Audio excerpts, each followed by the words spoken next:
Okay, this is a look at the NexTorch flashlights that are carried by Mod Armory. It's www.modarmory.com. The different models we have are above. This is the T6A. In the middle we have the P6A and also the RT3 hunting kit. This is the flashlight here. These two models are rechargeable. This is what the battery looks like, basically the size of two CR123 batteries. This one actually takes the actual CR123s. This is the incandescent bulb, whereas these two flashlights have LED bulbs.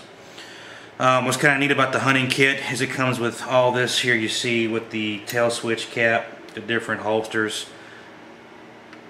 This is the lens holder as well as the different color lenses. These all go inside this NexTorch holder right here. Also, you can get LED upgrades for your flashlights. You also have a strike bezel for self-defense. This is a tail cap that goes in the rear of them that gives you additional light as well. They also have mini flashlights for your keychain as well. I'm going to go ahead and just show the different lights. Above here, this is just your basic incandescent 60 lumen light. Push the rear tail cap down, light comes on, release your thumb, light goes off. Screw it all the way down and the light will stay on until you unscrew the tail cap about 1/8 to a quarter turn.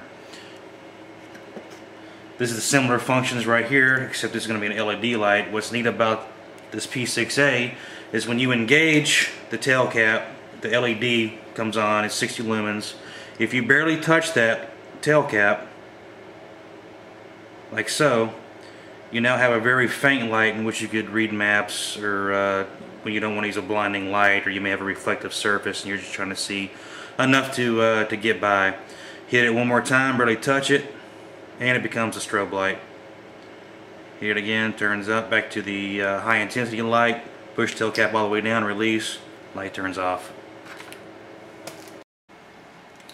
Also with the P6A, it has both a AC charger and a DC charger. They work both for your vehicle.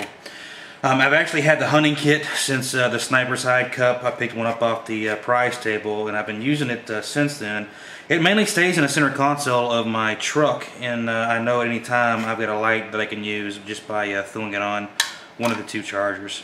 It has right here is a cradle for this battery. You've got the different plugs for either the cigarette lighter or your wall.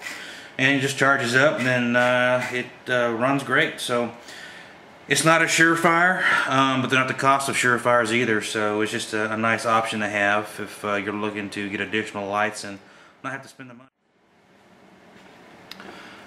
Okay, and here's a look at the T6A again. This is the incandescent light with the added bezel, the strike bezel for self-defense, and also the rear tail cap. As you can see, the tail cap's blinking. It's just a matter of how much you rotate the cap in and out. As you start rotating the cap in farther, cap stays on. The 4 LED lights. As you continue to rotate it, it turns off and it turns the incandescent part of the light on.